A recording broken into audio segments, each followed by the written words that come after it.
Good afternoon.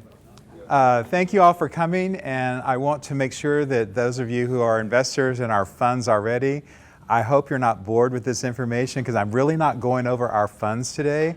I'm actually going to be talking to entrepreneurs and tell them how to become fund managers for themselves. But it might be good information for you to know because you might know some budding entrepreneur that could benefit from this. So that's really the focus of today. So if you're bored and you want to get up and leave, I won't say anything. I'll say bye. But anyway, so what we're going to talk about today is a way for business people or entrepreneur people or people with entrepreneurial spirit, people who need to raise money for their projects. I'm going to show you a different way than to come to me and ask to borrow money. And a lot of people have a great idea, but they don't have the equity to come to a private lender because they don't have that extra 20, 30, 40% they need to put into the deal themselves. And they don't have any equity partners who have infused a lot of cash. So there's a way to raise that money.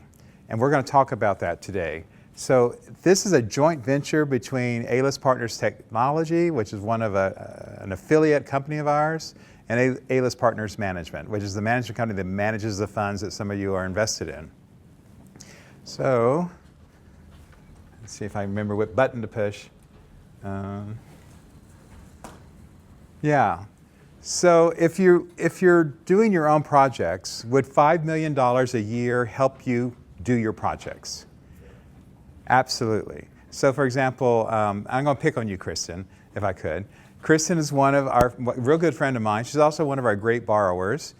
By the way, she just finished a duplex twin condos in Crestview area of Austin. They're going on the market in the mid 800s?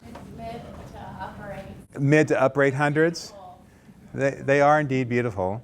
But, you know, it's very expensive for her to come borrow money from me because I'm not cheap, you know? And that's why our investors love us, because people like Kristen are willing to pay the interest, and then we in turn, you know, put that interest into our investors' pockets. But she also runs into some really good deals that she could do if she had the equity or some cash infusion. Then she could still come to us and borrow money from us. But she doesn't have that equity or cash infusion, so therefore she has to pass on those deals. Well, this is a way for her to create equity in her own company without having to go and give away the farm by looking for equity partners to come in and take part of her company away from her. So my question to you, I'll pick on you again, Kristen, would $5 million be helpful to you? And that's okay, Raymond walked in, I'll pick on him in a minute. So would $5 million a year be helpful to you to do more projects? If I were to say no, I'd be an idiot. I would agree, but I would never call you an idiot, you know. But no, $5 million would make me very happy. Okay, so if you were borrowing at, say, 60% loan to value, and $5 million represented that 40%, how many projects could you do in a year's time? I could do at least maybe 4 to 6, which right now we're only able to do 1. Exactly. So you could quadruple your business because you're going to have the money to do more projects. All right. So that's one of my questions for you. And then if you were to borrow this money, what would you pay to borrow $5 million? If you borrowed it from me, it's going to be very costly. You know, minimally, we're probably looking at, for $5 million in a year, with points, probably $750,000 would be your finance cost with me, something like that. That's pretty expensive money. But what if you went to a conventional bank? What would you pay a conventional bank? Well, it's harder to get the money from a conventional bank. Well, that's the point. But if you could, what would you pay them? 6-7% probably.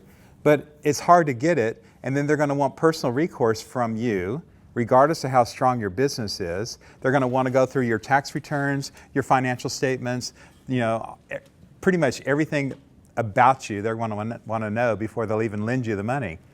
And then if you go to equity partners, How many of you tried to go to an equity partner? What do they ask for in return? Like when someone comes to me and says, David, I need 20 or 30% for me to work this deal, what do you think I ask for? Again, I'm not cheap. I ask for 50%. That's my return. Not 50% of the money I loan, 50% of their net profits on the deal that they're going to do. And most equity investors do the same thing. So it's very expensive to get equity partners, and it's very expensive to get money from a private lender, and also very expensive or very tedious to go to a conventional bank. So let's talk about how you can take care of all this and be a better business person. So what if you only paid 5% annually for your money? I would be happy. You'd be happy? That lowers your cost of money, drives up your profit potential, right?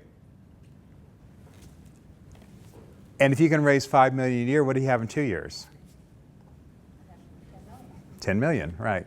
So, interested in learning more? Raymond, please get something to eat. There's plenty of food over there.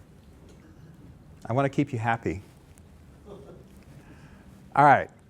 So, I'm going to show you how to set up a business where you can raise $5 million a year and pay 5% a year for you the use of that money to do whatever projects you want to do.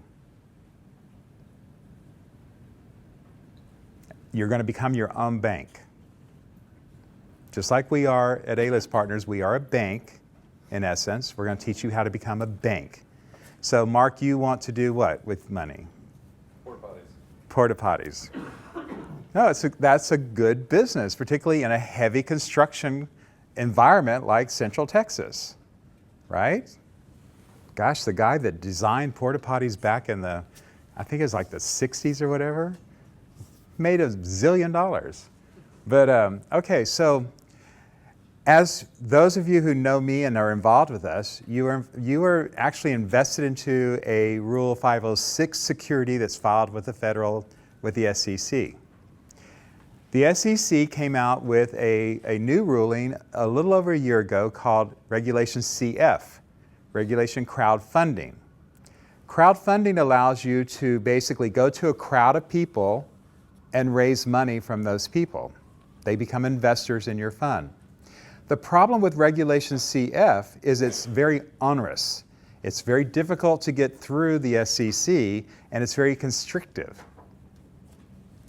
We thought about it. We almost converted one of our funds to Regulation CF, and then we started looking at it with our securities attorney and realized it was just a nightmare to get involved in that.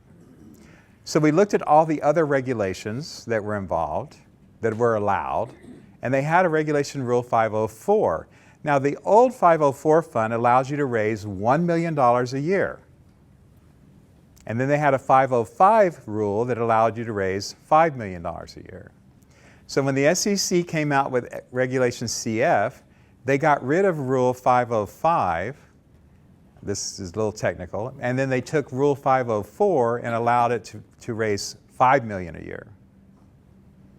Now, the best part about Rule 504 is anyone 18 years or older can invest. Doesn't matter the accreditation status of the investor. So, how many of you have friends who probably have money sitting in the bank and earning, I don't have a penny, I'd give it to you, but how many of you have friends have money in the bank earning pennies on their savings account? I'll pick on Kristen again. Kristen said to me, my son's got like $2,000 in the bank and he doesn't know what to do with it. He wants to start investing. He graduates from high school this year, right?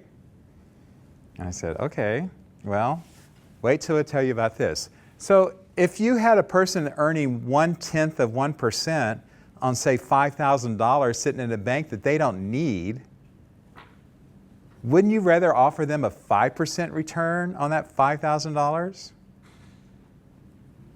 And how many people have just a few little thousands of dollars sitting in a bank account earning them nothing? Just take a guess, that are over the age of 18. Literally millions. That's what the D504 is? Yep, 504 is a security with the SEC that allows you to raise money from accredited and non-accredited investors With small amounts to invest. for small amounts to invest. Absolutely.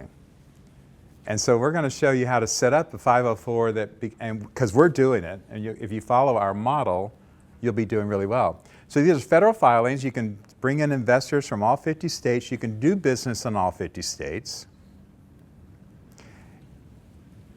And I know one of the questions Raymond may ask, so I'll just go ahead and answer it. Can you bring in a non-U.S. investor? And the answer is yes, but we have to take an extra step and do a Regulation S overlay to the Rule 504, just like we do in our 506 funds. We take a Regulation S overlay that allows non-U.S. investors to invest directly into the funds. So yes, it can be done. And then again, it could be small amounts of money, especially now that a lot of your communist-controlled Asian countries are limiting the movement of money out of the country to just little bits. I think 10,000 is the cap for China now. 10,000 is now the cap for Vietnam. Where China goes, so goes Vietnam. And there are other countries that have similar restrictions on the movement of their money out of that country. So little bits of money could come into the U.S. You could take it another step further and you could make that a portfolio interest exemption fund. Just a little extra work, a little on the legal side, which means that their earnings are going to be not subject to tax withholding on the U.S. side. So it would really work out well for people who have networks in other countries. All right, so we went over all that. And we're excited about that because I'm going to show you what we're going to do with some South American countries or companies. In order to do this type of business, you have to have two legal entities, just like we do in the big funds. You have to have a management company that manages the fund, the security. So each of them has a legal entity. The security is owned 100% by the investors in the fund. The management company is the legal manager of the fund. And all of that is disclosed to the SEC. So it's not difficult to set one of these up. I'm just saying you have to set it up where you have two legal entities. So we prefer a limited liability corporation be your management company and also your fund name. But you can have an Inc. or a partnership or whatever you want to do. So if you have it wasn't that bad. Gosh. If you already have an existing business, like for example, Dr. Escobedo has an existing company that he does some real estate financing or real estate projects through, he could use that as his management company. Or Jordan in the back has an existing holding company where he puts a lot of his assets. He can use that as his management company for his little 504 fund, if that's what he wants to do. But two legal entities and it goes. You're allowed one fund per Social Security number. And a spouse is considered one Social Security number. So you couldn't have Mr. and Mrs. funds going on. So you could not. One per married couple or one per Social Security number. That's it. Other restrictions are I can never manage a 504 fund. The SEC will not approve me as a manager for a smaller fund because I'm already doing the 506 funds. So all I can do is mentor people who want to raise money through the 504 process. I can't compete with you. That's important. That's an important rule to know as well. You have to have a physical address. You can't run it out of a P.O. box. It can be your home. I advise you against doing it from your home, and here's why. Because your investors are going to Google the address of the company, and they're going to go, oh, they live over here.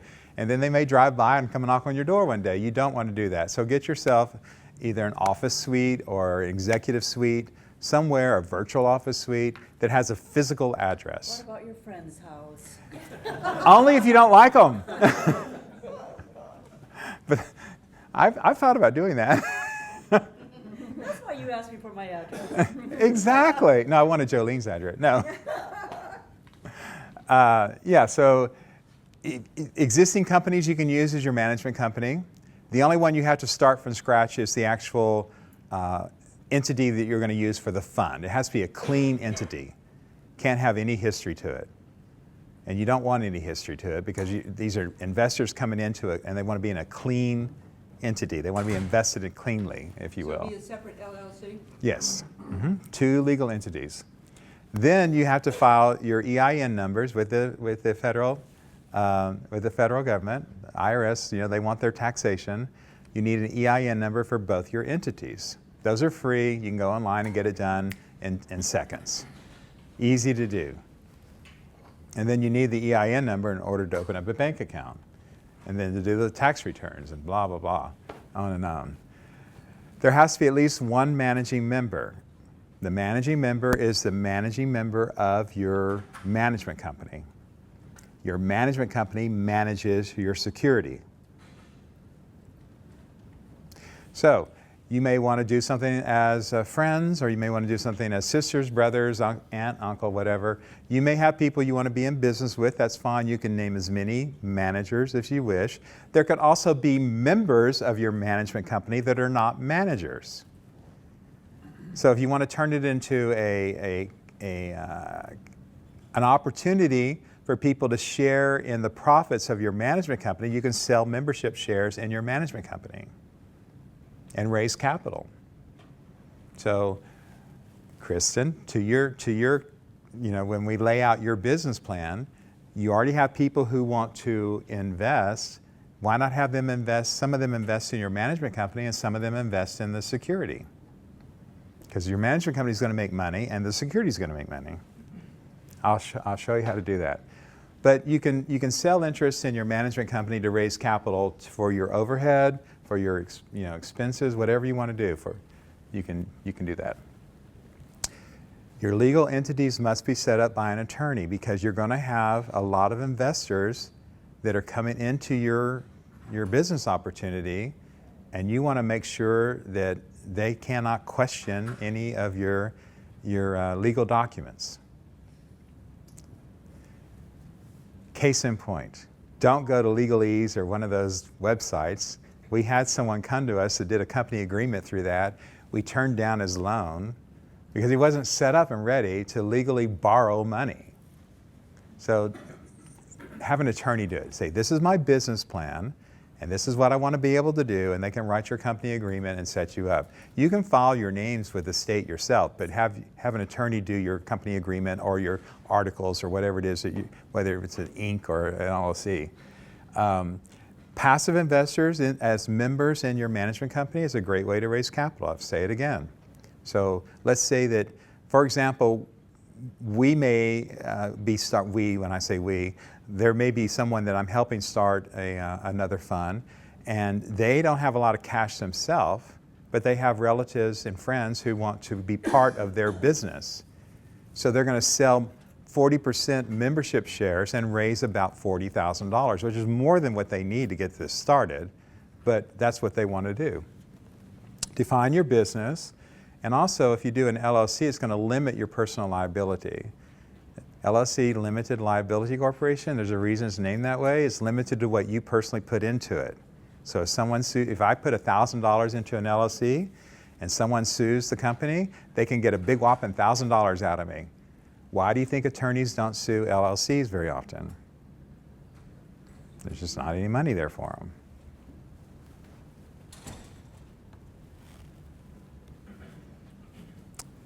The management company sets the fees that the manager is going to make off managing the security. How much money do you want to pay yourself? Just keep in mind that the investors are going to look at that and go, is it equitable and fair?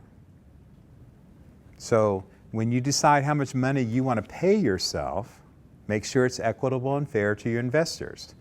As an example, A-List Partners Regional Center, which is our big fund, we pay ourselves 1% a year on the loans that we service and 2% a year on the assets that we manage. That's very fair and equitable to our investors in the fund. So you set the tone, but I would keep it at 5% or less. That's my recommendation. But 5% on $5 million is how much money? $250,000. So, you know, how many of you would love to earn $250,000 a year as gross? Yeah. So it's very, very substantial income potential. But keep your fees where it's fair and equitable to your investors. Can I clarify that?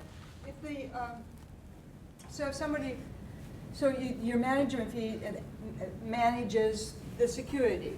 Yes. And there are people that can be your partnership that share that 1 plus 2%. And then, or one person might do that. Mm-hmm. And then you have a lot of people, numerous people who invest maybe $1 million each. And if they, and so then the management fee gets 1% of that $1 million of the principal every year, plus 2% of the principal every year? No, it depends on how you set it up. I'm just saying how we set it up. We do 1% loan servicing and 2% assets under management. So, out of the $1 million, maybe 800,000 is actually in a loan. So we get 1% of 800,000, but we get 2% of the million because that's an asset. Okay? Yes, sir. Would investors in this organization have to be certified investors? No. No. Non-accredited investors are perfectly allowed to do so. The only caveat is you can't publicly, when I say publicly, you can't generally solicit this. But I'll explain how we're going to encourage the marketing, which is perfectly legal to do. But other than that, no, anyone can invest 18 or over. There is, some other things I have to look at. For example,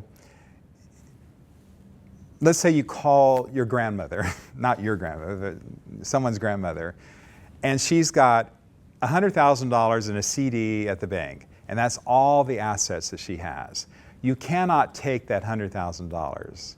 I mean, you should not take that $100,000. Ethically, you don't want to take that $100,000. You want to just take a percentage of it.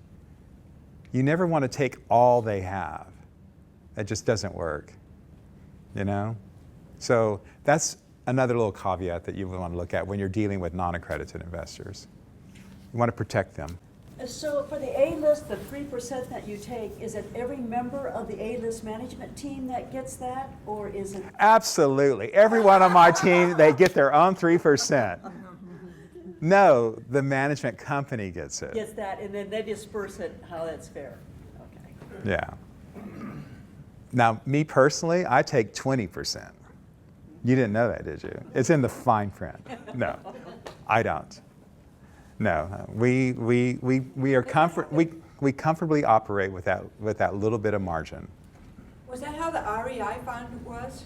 The REI fund is 2%. Was it a 505? No, it's a 506. Okay. So you want to take an annual percentage of the assets under management. That includes investments and property or any asset that you own. And you want to take a percentage of the net profits. I would do a 50-50 split because you're going to be doing all the work. Meaning that after the investors have been paid their preferred rate of return, their fixed rate of return, and after you paid all the expenses of the fund, and after you've earned your 1% and 2% or 5% or whatever you're going to allow yourself to earn, whatever's left over is profit. And then you've split that with your investors. Because you're doing the work for them. You can do your accounting every monthly, quarterly, semi-annually, or annually. Most investors want either monthly or quarterly. But however you set it up, as long as you disclose it at the very beginning, and it's in your legal documents, and they've read your documents, then they're going to abide by whatever it is, however you set it up. But if you want to pay yourself monthly or quarterly, like in the Pride of Austin companies, we pay ourselves quarterly. In the Regional Center Fund, we pay ourselves monthly. In the REI Fund, we pay ourselves semi-annually.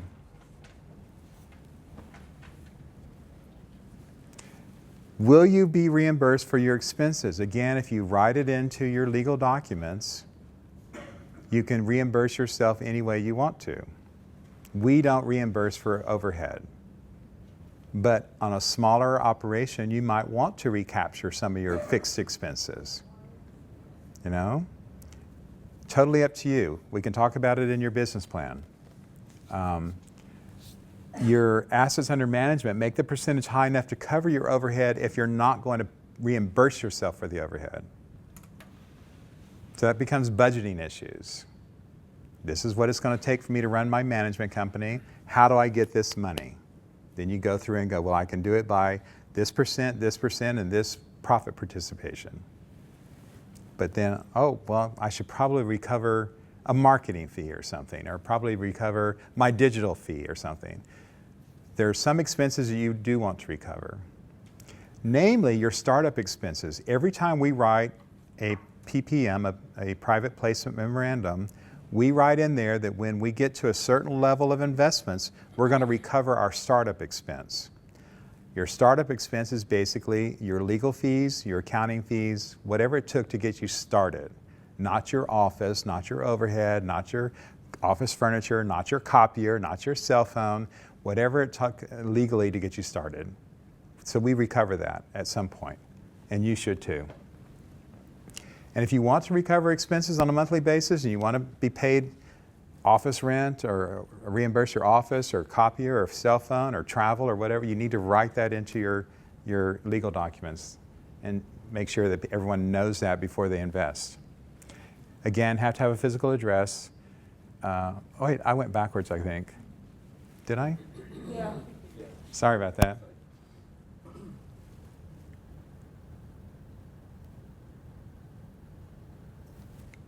So when you get ready to start, you're going to need some legal documents that are prepared by an attorney. Your private placement memorandum, your operating agreement between the fund and the manager, your security and the management company, your subscription agreement, which is how an investor will invest into your security, and then all that, generally, you're going to pay a securities attorney somewhere between $30,000 and $40,000 to do that work. If you pay less than that, you're probably getting someone who's not doing it right. So it has to be an attorney who understands securities law. You can't go to, Jack Smith, corporate attorney who's never done a security in his life and expect him to do this for you. So it has to be done correctly. And the attorney's going to file all these documents with the SEC. So once these are filed federally, it's full disclosure to the entire United States of people looking at your documents. You want it done right. And there are a lot of people who will go look at our documents before they even call us to invest in our funds, because they don't want to mess around messing with their time calling a fund that's not even established very well. So your legal documents are very important. Minimum investments for these investors, we're going to recommend $1,000. Everyone's got $1,000, which means you're going to have a lot of investors. It's going to be a bit of a nightmare keeping up with them, but we have software to take care of that, So I would say $1,000 is recommended, but it could be more or less. I know that one fund that we're fixing to put together is going to be a $5,000 minimum in that fund, because that's the comfort level that we have with it. 5% for your management fee, I would recommend that. It's a smaller fund. It's time intensive. I think 5% is fair and equitable. Your split of profit participation, I would go with 50%. Again, it's fair and equitable. Remember, these are passive investors. They're making a whole lot more money with you than they are with their money sitting in a bank. So this is an opportunity for people who have small little bits of money to actually start building wealth instead of being a slave to their bank. But don't get me started on that, because I will take that into a tangent. Again, your investors own 100% of the fund. You manage it for them. Who owns the bank? Stockholders. Right. Stockholders. not depositors, but stockholders, people who buy stock in the bank, own the bank, right? And the bank manages deposits and assets. So basically, your management company becomes not the owner, but the manager, and in this case, your investors are the owner of the fund.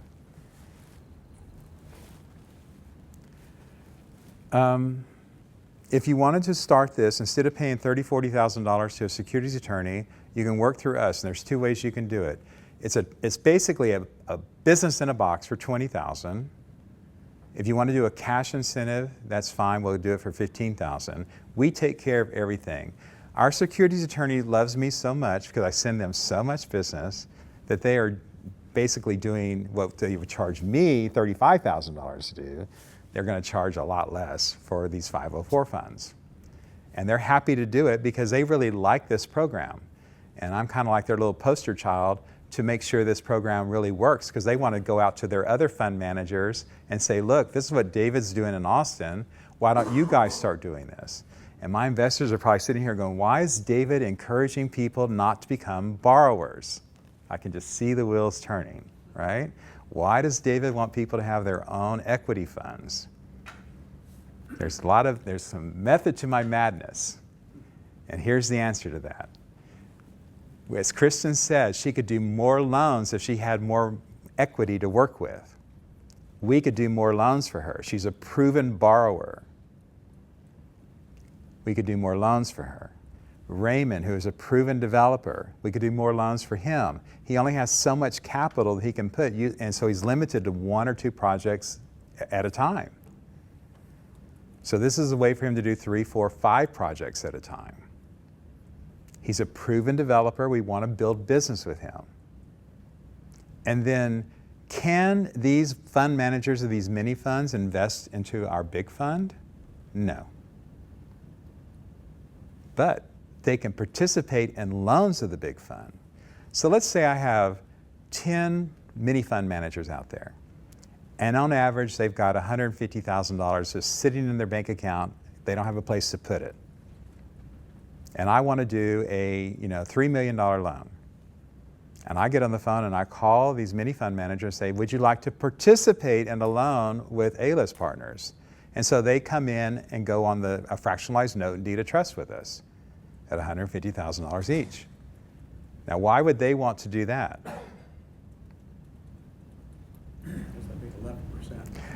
Well, the 11, 12%, and they're paying out 5%, right? So who makes the yield spread? The investors on the profit, as well as they get more on the percentage of their assets under management. And investors would go to them instead of A-list because they don't know anybody in A-list and they have No. personal contact? How does that part work? Our funds don't allow for non-accredited investors, Jolene. All right. We are accredited investors only. So we're not competing with ourselves. So all of the millions of people out there that cannot get into a fund like ours, they can get into these other funds. Make sense? Yeah. Okay.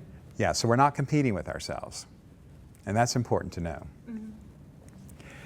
So that's why we want to do this. We want to help them do more projects so we can make more loans, and we want them to take their sweep or their cash reserves and participate in loans with us so we can do more loans. So instead of me, going after a very finite group of people, which are accredited investors, they invest money, invest money, invest money, I now have these consolidations of non-accredited investors who can participate in these loans with us, who cannot invest in our funds. So it drives more business to Regional Center. So how do you market something like this? I mean, everyone's got a few people they know, right? So you have your own network. Oh, by the way, you can finance at $20,000 at 4 payments of $5,000 each. Or you can do $15,000 all at once, whatever you like to do. But how do you market this? I mean, you may have a network of 30 people who have $1,000 each, and that's $30,000. That's great, but how do you market it?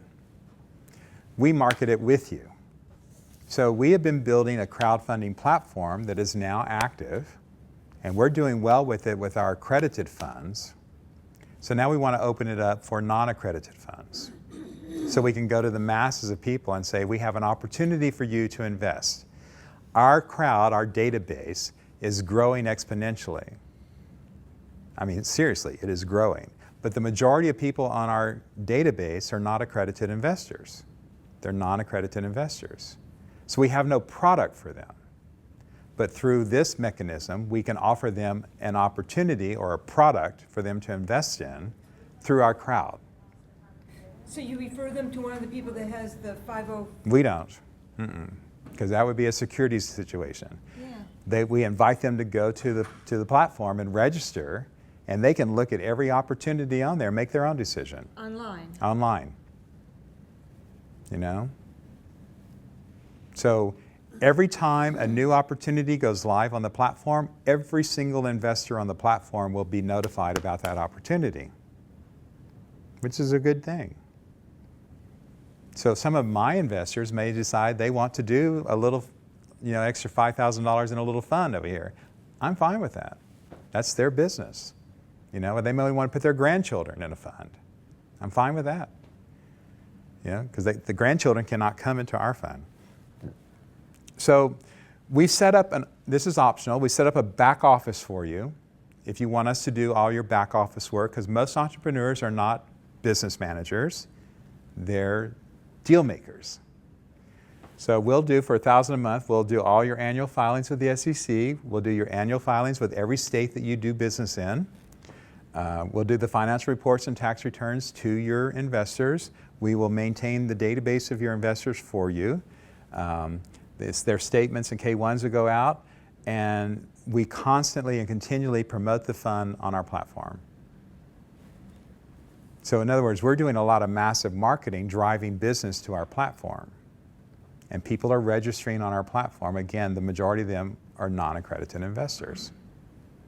Does that include the physical address? No, we won't do that. That's up to you. But that's a back office that we'll set up and work that for you if you want to. Now, I won't do it, but we have people that will. Thank you for coming. Great. And Thank you. I hope you enjoyed the information.